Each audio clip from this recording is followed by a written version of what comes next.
Hare Krishna. Chaitanya Charitamrita Adi Leela, Chapter 6, Glories of Advaita Acharya. From 14-15 verse we are continuing the purport which we have stopped. So there are two causes of the world. Okay, just trying to brief out what is that. Jagat ka do, there are two causes, Nimitta and Upadana. Nimitta causes or the efficient cause, that is Maya. उपादान और the material cause is प्रधान. इस प्रधान से महत तत्व आता है, फिर महत तत्व के बाद 24 एलिमेंट्स आते हैं, फिर 24 तत्व में फिर जीव को भेजा जाता है. फिर भगवान जो है सब, जब तक भगवान दृष्टिपात नहीं करते हैं महत तत्व पर, तब तक चीज़ें सृष्टि नहीं होती है. So Vishnu glances over the material energy. So the material cause is प्रधान, material energy in the unmanifested form, and when it manifests it become mahat tattva actually. आप ये कई बार ये सुनेंगे अब आगे चल के भी. सो निमित्ता is Mahavishnu glances over the material energy. Okay, upadana is Narayana creates the material world. तो कारणोदय विष्णु जो भौतिक शक्ति पर, प्रकृति पर दृष्टिपात करते हैं और फिर आगे चल के नारायण जो है उसका सृष्टि करते हैं, वो नारायण वो कौन है? श्री अद्वैत आचार्य, वो creates the material world. So निमित्त एफिशिएंट कॉज, उपादान is material cause, Vishnu glances over the material energy, Narayana in the form of Shri Advaita creates the material world.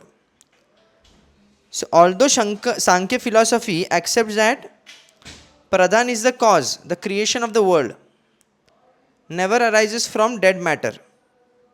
Actually, the creation of the world never arises from dead matter.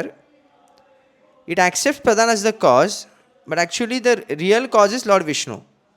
So the Lord causes the creation to take place by infusing the material ingredients with his own creative potency. Okay, भगवान अपने शक्ति के द्वारा ही चीज़ों को चलाते हैं. भौतिक शक्ति में अपने में सामर्थ्य नहीं है कि वो चल सके. So sometimes I am just beginning with the where we have discontinued the previous paragraph.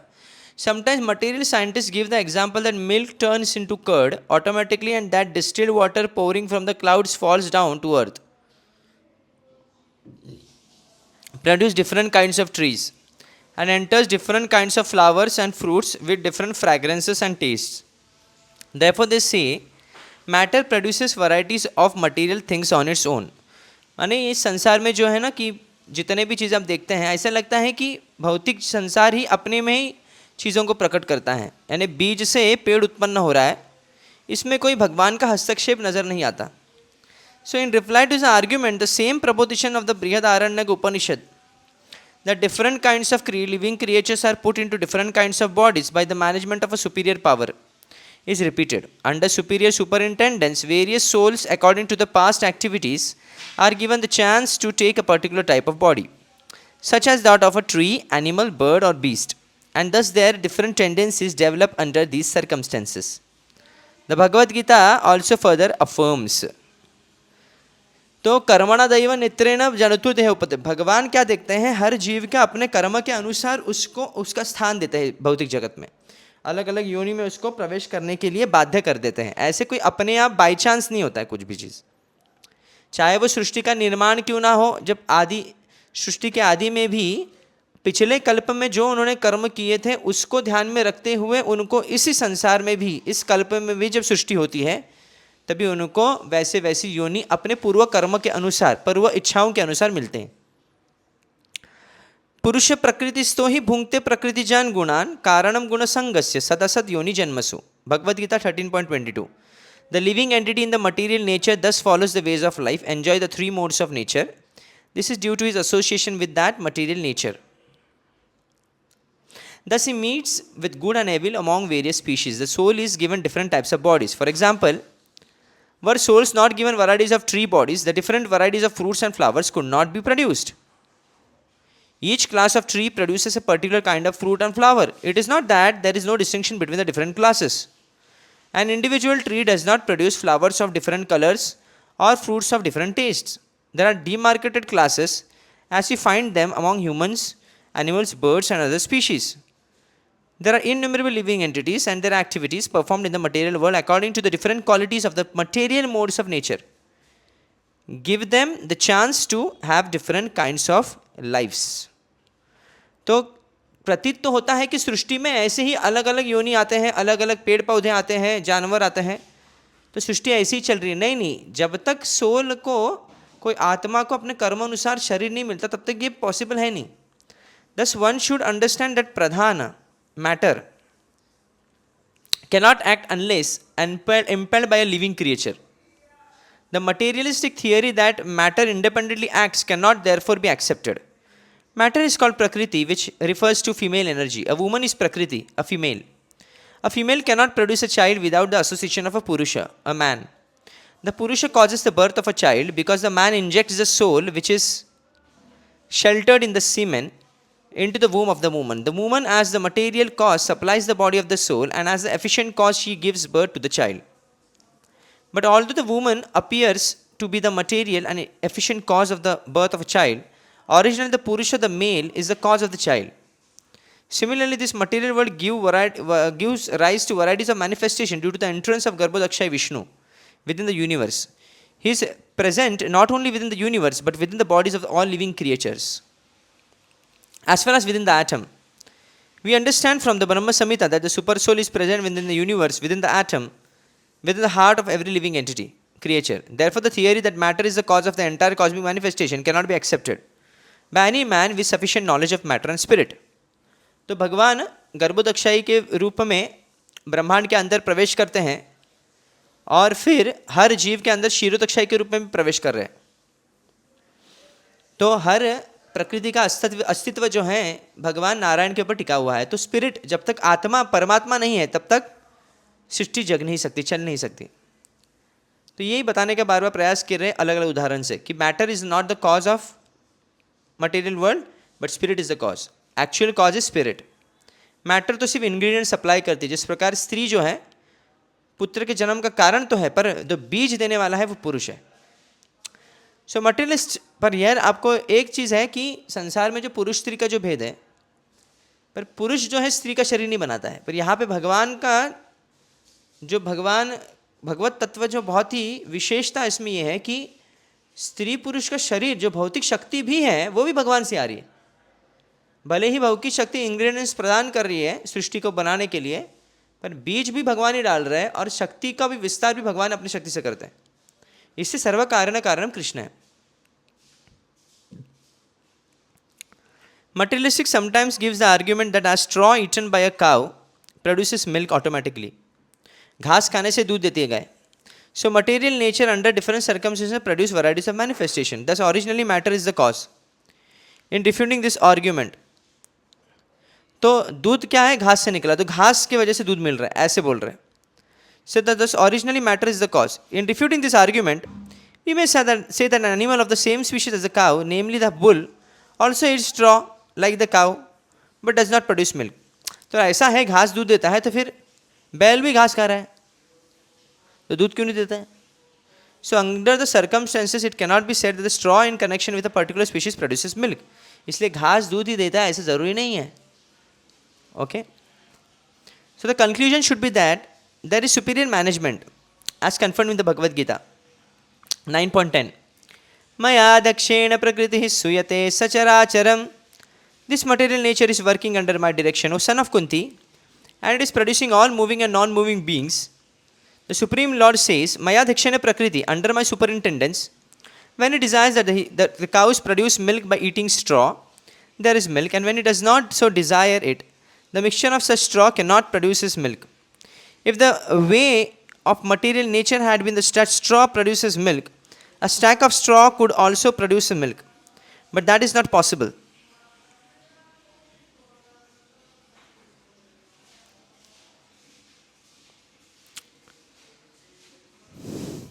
And the same straw given to a human female also cannot produce milk. That is the meaning of the Bhagavad Gita statement that only under superior orders does anything take place. मया अध्यक्षण भगवान की अध्यक्षता में चीज़ें बनती हैं या चलती हैं. तो गाय को वो विशेष दिया है, विशेष गाय के पास वो गुण है कि वो घास खाने से इतने प्रमाण में दूध प्रदान कर सकती है, पर ये मनुष्य की बस की बात नहीं है. So matter itself has no power to produce independently. The conclusion therefore is that matter which has no self-knowledge cannot be the cause of the material creation. The ultimate creator is the supreme personality of Godhead. If matter were accepted as the original cause of creation, all the authorized scriptures in the world would be useless. For in every scripture, especially the Vedic scriptures like the Manusmriti, the supreme personality of Godhead is said to be the ultimate creator. The Manusmriti is considered the highest Vedic direction to humanity. Manu is the giver of the law to mankind, and in the Manusmriti it is clearly stated that before the creation, the entire universe space was darkness, without information and without variety, and was in a state of complete suspension, like a dream. पहले सिर्फ अंधकार था इस संसार में और कुछ नहीं. Everything was darkness. The Supreme Personality of God then entered the universal space, and although He is invisible, He created the visible cosmic manifestation. In the material world, the Supreme Personality of God is not manifested by His personal presence,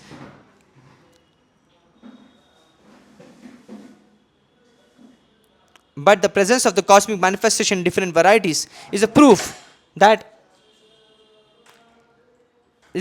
everything has been created under His direction. He entered the universe with all creative potencies, and thus He removed the darkness of the unlimited space. Manusmriti में सृष्टि के जब रचना के बारे में जब वर्णन आता है, उसमें ये कहा गया है कि पहले पूरे सृष्टि में अंधकार हुआ करता था, भगवान उसमें प्रकट हो जाते हैं, फिर प्रकट जो अप्रकट है वो प्रकट होते हैं अपनी इच्छा से, फिर उनसे सृष्टि आती है, विस्तार करते हैं, अपनी सृष्टि का विस्तार कर देते हैं.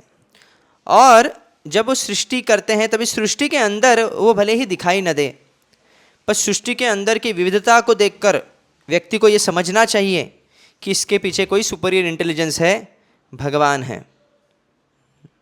He entered the universe with all creative potencies, and thus He removed the darkness of the unlimited universe. उन्होंने अंधकार मिटा दिया. सूर्य जो है वो भी भगवान कृष्ण के ही कारण है, उनके लिए सूर्य का कारण भी कृष्ण है. यत् चक्षुएव सविता सकल ग्रहाणाम राजा समस्त सुरमूर्ति अशेष तेजः. जो ग्रहों में राजा सूर्य है वो चक्षु है भगवान गोविंद के. So the form of the Supreme Personality of Godhead is described to be transcendental, very subtle, eternal, all-pervading, inconceivable, therefore non-manifested to the material senses of a conditioned living creature. भगवान का स्वरूप सच्चिदानंद होने की वजह से सूक्ष्म भी है और अचिंत्य है. हमारी भौतिक इंद्रियों के लिए ये समर्थ नहीं है कि वो देख सके, इसे प्रेमांजनक से ही व्यक्ति भगवान को समझ सकते हैं. So he desire to expand himself into many living entities, and with such a desire He first created a vast expanse of water within the universe space, and then impregnated the water with living entities. By that process of impregnation, a massive body appeared blazing like 1,000 suns, and in that blazing like 1,000 suns, and that in that body was the first creative principle, Brahma.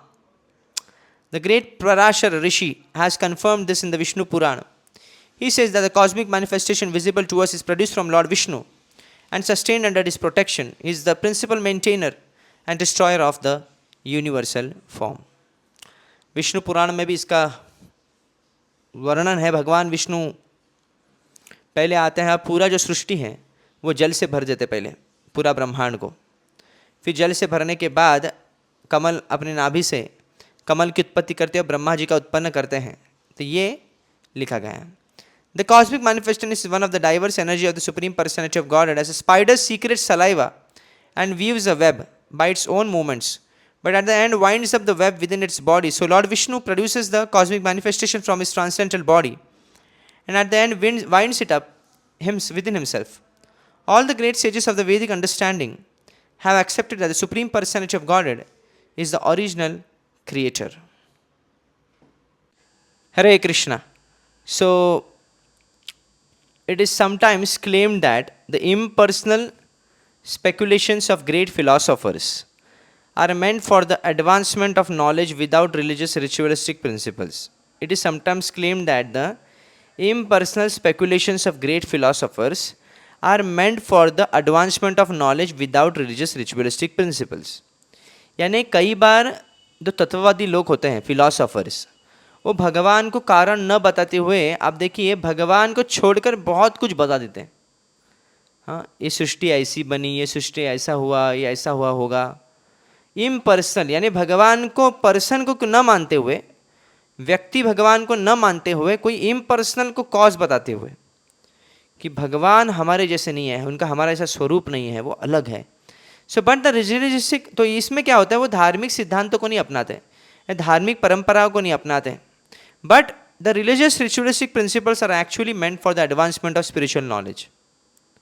Okay, ये advancement के लिए है, पर actually by performance of religious rituals one ultimately reaches the supreme goal of knowledge by understanding that the Vasudev, the supreme personality of Godhead, is the cause of everything. It is clearly stated in the Bhagavad Gita that even those who are advocates of knowledge alone, without any religious ritualistic process, advance in knowledge after many lifetimes of speculations, and thus come to the conclusion that the Vasudev is the supreme cause of everything that be. ये भगवद गीता में लिखा है. बहुनाम जन्मनाम अन्ते ज्ञानवान माम प्रपद्यन्ते वासुदेवम सर्वमिति स महात्मा सुदुर्लभ.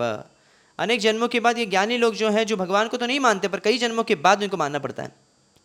As a result of this achievement of the goal of life, such an advanced learned scholar or philosopher surrenders unto the supreme personality of Godhead. Religious ritualistic performances are actually meant to cleanse the contaminated mind in the material world, and the special feature of this age of Kali is that one can easily execute the process of cleansing the mind of contamination by the chanting of the holy names of the God. Hare Krishna, Krishna Krishna, Hare Hare, Hare Rama, Rama Rama, Hare Hare. A Vedic injunction states, Sarve Veda Yat Padam Amananti. All Vedic knowledge is searching after the Supreme Personality of Godhead. Similarly, another Vedic injunction states, Narayana Para Vedaha. The Vedas are meant for understanding Narayana, the Supreme Lord. Similarly, the Bhagavad Gita also confirms, Vedascha Sarver Aham Eva Vedyaha. By all the Vedas, Krishna is to be known.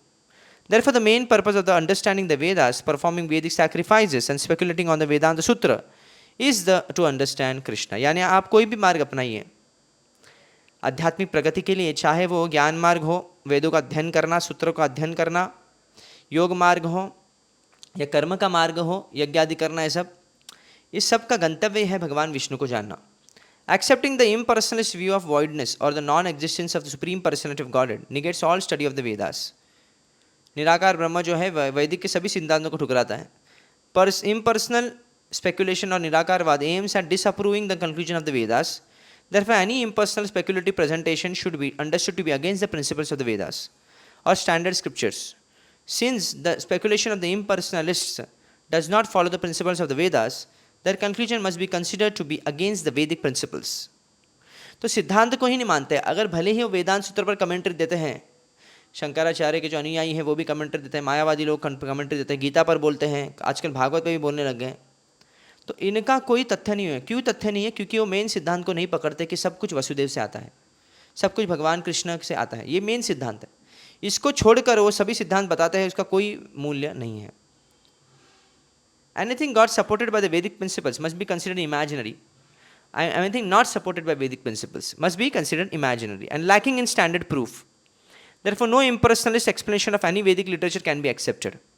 If one tries to nullify the conclusion, यानी भगवद गीता में जो लिखा है कि वेदों का कारण कृष्ण है, वेद का जानने के गंतव्य ही कृष्ण है, तो आप कृष्ण को स्वरूप को छोड़कर आप जब अपने ही प्रकार से अपना मत को ठीक करने के लिए, मत को बतलाने के लिए आप तात्पर्य लिखते हैं वेदों पर या फिर उपनिषदों पर या फिर वेदांत सूत्रों पर, तो इसका कोई मूल्य नहीं होता है, क्योंकि मेन सिद्धांत को आप ठुकरा रहे हैं कि कृष्ण ही सबके कारण है. इसलिए that person who is definitely not great in understanding scriptures, but even if he is serving Lord Krishna and considering Krishna as the goal of life, he has already accepted the fruit of all studying all the scriptures and fruit of performing all the sacrifices. So if one tries, here purport again continuing, if one tries to nullify the conclusions of the Vedas by accepting an unauthorized scripture or so-called scripture, it will be very hard for him to come to the right conclusion about the absolute truth. The system for adjusting two contradictory scripture is to refer to the Vedas, for references from the Vedas are accepted as final judgments. When we refer to a particular scripture, it must be authorized. And for this authority, it must strictly follow the Vedic injunction. If someone presents an alternative doctrine he himself has manufactured, the doctrine will prove itself useless. For any doctrine that tries to prove that Vedic evidence is meaningless, immediately proves itself meaningless. कोई भी अगर अपना philosophy बताता है, उसका कोई भी value नहीं है अगर वैदिक शास्त्रों के विरोध में कुछ बोलता है तो. The followers of the Vedas unanimously accept the authority of Manu, Parashar in the disciplic succession. Their statements, however, do not support the atheistic Kapila, because the Kapila mentioned in the Vedas is a different Kapila, the son of Kardama and Devahuti. The atheist Kapila is a descent of the dynasty of Agni and is one of the conditioned souls. But the Kapila, who is the son of Kardam Muni, is accepted as an incarnation of Vasudev. The Padma Purana gives evidence that the Supreme Personality of Godhead, Vasudev, takes birth in the incarnation of Kapila, and by his expansion of theistic Sankhya philosophy, teaches all the demigods and Brahma of the name Asuri. In the doctrine of the atheist Kapila, there are many statements directly against the Vedic principles. The atheist Kapila does not accept the Supreme Personality of Godhead. He said that the living entity is himself the Supreme Lord, and that no one is greater than him. His conceptions of so-called conditioned and liberated life are materialistic, and he refuses to accept the importance of immortal time. All such statements are against the principles of the Vedanta Sutra. तो ये तो atheist Kapil के बारे में बता रहे थे. I think Jain लोग भी उनको मानते शायद. तो ये जो इसमें इनका ये जो कपिल है ये अलग है, और भागवत में जो कपिल का वर्णन है वो भगवान के अवतार है. तो वो जो है आस्तिकवाद का प्रचार करते हैं और ये जो है नास्तिकवाद का प्रचार करते हैं. और कई लोगों की यही धारणा है कि भौतिक संसार ऐसे ही आ गया है, या फिर इसका कारण कोई व्यक्ति नहीं है, कोई अव्यक्ति है. व्यक्ति नहीं, कोई अव्यक्त रूप में सब चीज़ें प्रकट हुई हैं. कई ब्रह्म ज्योति को कारण कहते हैं, कई शून्य को कारण कहते हैं. तो अलग अलग पथ है, अलग अलग विचार है, अलग अलग मत है, पर वेदांत का मत सबसे सर्वोपरि होता है. और वेदांत ये सही पहले ही कह देता है कि जन्मादि अस्य यतः, सब कुछ उनसे आता है. पर किन से आता है ये भागवत ने बताया है. ओम नमो भगवते वासुदेवाय. सब कुछ विष्णु से आता है. तो भौतिक संसार के दो कारण हैं. एक है निमित्त, दूसरा है उपादान. निमित्त में क्या होता है, महाविष्णु जो है कारणदक्ष है विष्णु, महाविष्णु जो है भौतिक शक्ति पर दृष्टिपात करते हैं. प्रधान प्रकृति पर दृष्टिपात करने से महत तत्व फिर अलग अलग तत्व प्रकट होते हैं. जब तक दृष्टिपात नहीं करेंगे तब तक सृष्टि जन्म नहीं लेगी. फिर उपादान में नारायण जो है, जो अद्वैत आचार्य की ही विस्तार है, okay, creates the material world. वो भौतिक जगत वो उनसे आता है. तो ये नॉन डिफरेंट महाविष्णु और अद्वैत आचार्य के नॉन डिफरेंट है, वो एक ही है. So lord as Advaita Acharya is the cause of the whole universe. This are we trying to understand from this verses. So heading towards next 16th verse. आपने पुरुष विश्वेर निमित्त कारण अद्वैत रूपे उपादान हन नारायण. निमित्त अंशे करे ते माया ते इक्षण उपादान अद्वैत करेण ब्रह्मांड सृजन. So Lord Vishnu himself is the efficient cause of the material world, Nimitta. And Narayan in the form of Sri Advaita is the material cause, that is Upadana. Lord Vishnu in his efficient aspect glances over the material energy, and Sri Advaita as the material cause creates the material world. यद्यपि सांख्य माने प्रधान कारण जड़ हैते कभू न है जगत सृजन. निज सृष्टि शक्ति प्रभु संचारे प्रधाने ईश्वरेर शक्ते तबे हित निर्माणे. Although the Sankhya philosophy accepts that the material ingredients are the cause, the creation of the world never arises from dead matter. सांख्य तत्व के मत से भौतिक जो अलग अलग एलिमेंट्स है, मटेरियल एलिमेंट्स, 24 एलिमेंट्स, ये सृष्टि का कारण है. पर ये जो तत्व हैं इनका भी कारण कोई होना चाहिए ना फिर. तो उसका कारण प्रकृति सिर्फ पदार्थ नहीं हो सकता. ओके, इसमें कोई स्पिरिट इन्वॉल्व है. The lord infuses the material ingredients with his own creative potency. Then by the power of the Lord, creation takes place. तो भगवान प्रकृति में शक्ति, यानी स्त्री में इतना सामर्थ्य आता है शिशु को जन्म देने का. ये सामर्थ्य प्रदान करवाने वाले कौन होते हैं? पुरुष होता है. जब तक बीज प्रवेश नहीं करता तब तक नहीं. इसी प्रकार भगवान प्रकृति को सामर्थ्य देते हैं कि सृष्टि करने के लिए. अद्वैत रूपे करे शक्ति संचारण अतएव अद्वैत है न मुख्य कारण.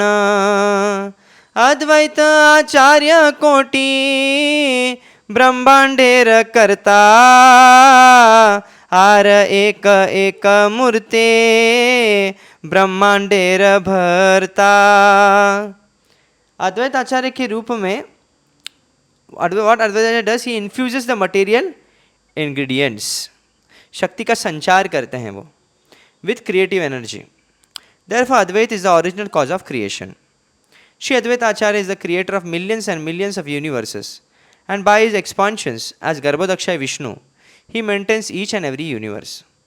Sei Narayanar Mukhya Anga Advaita अंग शब्दे अंश करी कह Bhagavat.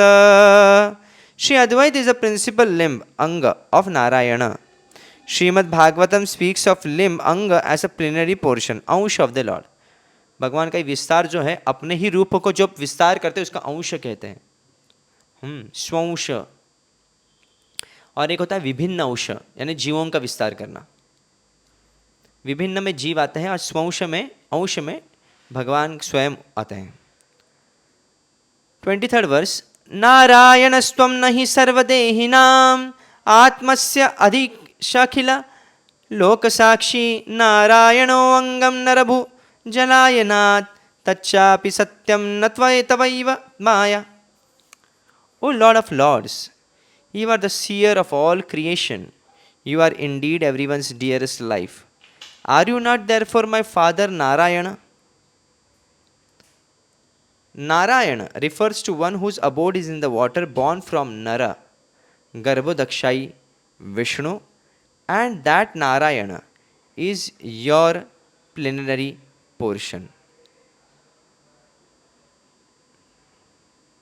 All your plenary portions are transcendental.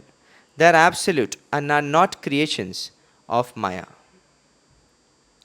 This text is from Srimad Bhagavatam 10:14-14. ईश्वरे रंगांश चिदानंदमय मायार संबंध नाही ए श्लोके कय अंश ना कहिया के ने कह तारे अंग अंश है ते अंग जाते हय अंतरंग. So this verse describes that the limbs and the plenary portion of the Lord are all spiritual.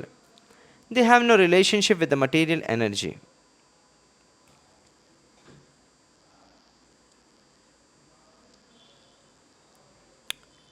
तो भगवान का जो अवतार होते हैं और भगवान स्वयं वो भौतिक शक्ति से कभी प्रभावित नहीं होते. भौतिक शक्ति भले उनसे आती हैं पर वो कभी माया के अधीन में नहीं होते. Why has Advaita Acharya being called a limb and not a part? The reason is that limb implies greater intimacy. Okay कि अंतरंग, और ज़्यादा अंतरंग बोलने के लिए यहाँ पे लिम्ब यानी अंश कहा गया है.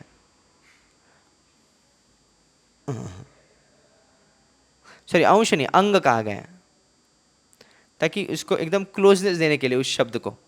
महाविष्णुरंशद वैत गुण धाम ईश्वरे अभेद तेनी अद्वैत पूर्ण नाम पूर्वे जयचे कैल सर्व विश्वेर सृजन अवतरी कैल एबे भक्ति प्रवर्तन। Sri Advaita, who is a reservoir of virtues, is the main limb of Mahavishnu. Sri Advaita, who is a reservoir of virtues, is the main limb of Mahavishnu. His full name is Advaita. For he is identical in all respects with that Lord. यानी भिन्न नहीं है, भले महाविष्णु और से ही महाविष्णु का बोल रहे कि अंश जैसे, पर अंश में और महाविष्णु वैसे भी कोई भेद नहीं।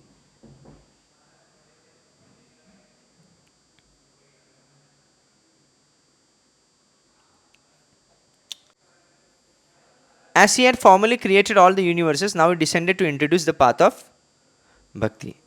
जिन्होंने सृष्टि किया भौतिक संसार का, आज वो क्या कर रहे हैं? भक्ति का पथ को उजागर कर रहे हैं लोगों के लिए। पूर्वे जय छे कैल सर्व, ओके 28th verse, जीवन निस्तारिल कृष्ण भक्ति करी दान गीता भागवते कैल भक्तिर व्याख्यान। He delivered all living beings by offering the gift of Krishna Bhakti. कौन? अद्वैत आचार्य. He explained the Bhagavad Gita and Srimad Bhagavatam in the light of devotional service. Bhagavat और भगवत गीता को सदैव क्या करना है? आपको आध्यात्मिक दृष्टि से ही सिखाना है, भक्ति के चैनल से ही सिखाना है। ऐसे नहीं कि आप मनमाने ढंग से कैसे भी सिखाए या मायावाद दर्शन सिखाए भक्ति से, भागवत गीता से, ये अपराध हो जाता है। Purport by Srila Prabhupada. Although Sri Advaita Acharya is an incarnation of Vishnu, for the welfare of the conditioned soul, he manifested himself as a servitor of the Supreme Personality of Godhead. And throughout all his activities, he showed himself to be an eternal servitor. Lord Chaitanya and Lord Nityananda also manifest the same principle, although they also belong to the category of Vishnu. If Lord Chaitanya, Lord Nityananda and Advaita Prabhu had exhibited their all-powerful Vishnu potencies within this material world, people would have become greater impersonalists, monists and self-worshippers than they had already become under the spell of this age. Therefore, the personality of Godhead and these different incarnations played the parts of devotees to instruct the conditioned souls how to approach the transcendental stage of devotional service. Advaita Acharya is especially intended to teach the conditioned souls about devotional service. The word Acharya means teacher. The special function of such a teacher is to make people Krishna consciousness. तो ये भगवत विष्णु तत्व है तीनों, चैतन्य महाप्रभु, नित्यानंद प्रभु और अद्वैत आचार्य। वो चाहते तो अपना भगवत दर्शन दे सकते थे सबको, ऐसा नहीं किए। क्यों नहीं किए? क्योंकि इसको देखकर क्या हो जाएगा कि देखो हर जीव ये सोचने लग सकता था कि हम भी ऐसा कर सकते हैं। अगर निमाई अगर भगवान बन गया, अगर अद्वैत आचार्य भी अपने आप को भगवान कह रहे हैं, अगर नित्यायपन भी अपने आप को भगवान कह रहे, तो हम क्यों अपने आप को भगवान नहीं कहें? इसमें मायावाद का प्रचार होने का संभावना था। इसलिए कभी भी उन्होंने कभी भी यह प्रचार नहीं किया कि मैं भगवान हूँ, मेरी भक्ति करो। अंतरंग भाव से भगवान ने कोई शुद्ध भक्त को महाप्रभु ने कहा होगा, पर कभी भी प्रचार इसका नहीं किया। A bona fide teacher following in the footsteps of Advaita Acharya has no other business than to spread the principles of Krishna consciousness all over the world. The real qualification of an Acharya is that he present himself as a servant of the Supreme. Such a bona fide Acharya can never support the demoniac activities of atheistic men who present themselves as God. It is the main business of an Acharya to defy such impostors posing as God before the innocent public. तो अद्वैत आचार्य आचार्य बन के रहे, उन्होंने भक्ति का पथ सिखाया, कभी मायावाद को एनकरेज नहीं किया, प्रोत्साहन नहीं दिया।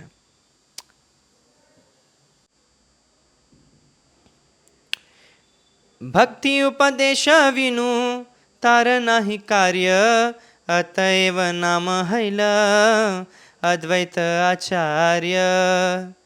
वैष्णवेर गुण गुरु ते हो जगतेर आर्य, दुई नाम मिलने हैल Advaita Acharya. Since he has no other occupation than to teach devotional service, his name is Advaita Acharya. इसलिए आचार्य क्यों कह रहे हैं? क्योंकि वो भक्ति का प्रचार कर रहे हैं. He is the spiritual master of all devotees and is the most revered personality in the world. By a combination of these two names, his name is Advaita Acharya. Shri Advaita Acharya is the prime spiritual master of the Vaishnavas and is worshipable by all Vaishnavas. Vaishnavas must follow in the footsteps of Advaita Acharya, for by so doing one can equally engage in the devotional service of the Lord. कमल नयने रते हाँ जाते अंग अंश, कमलाक्ष करी धरे नाम अवतंश।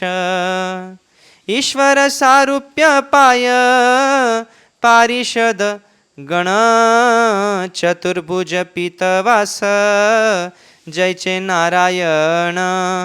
Since he is a limb or part of the lotus-eyed Supreme Personality of Godhead, he also bears the name Kamalaksha. His associates have the same bodily features as the Lord.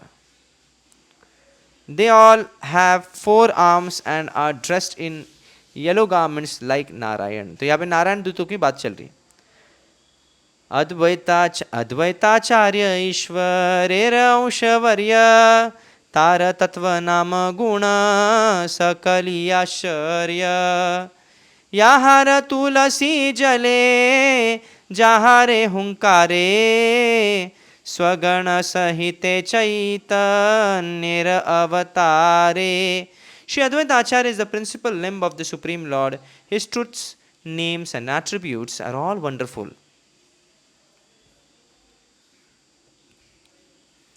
Principal limb of the Supreme Lord. His truths, names and attributes are all wonderful. He worshipped Krishna with tulsi leaves and water of the Ganges and called for him in a loud voice. Thus Lord Chaitanya Mahaprabhu appeared on earth, accompanied by his personal associates. तो एक कारण यह भी है, अद्वैत आचार्य के हुंकार करने से महाप्रभु भगवान कृष्ण को अवतरित होना पड़ा चैतन्य महाप्रभु के रूप में. Here we will stop. Thank you so much. Hare Krishna.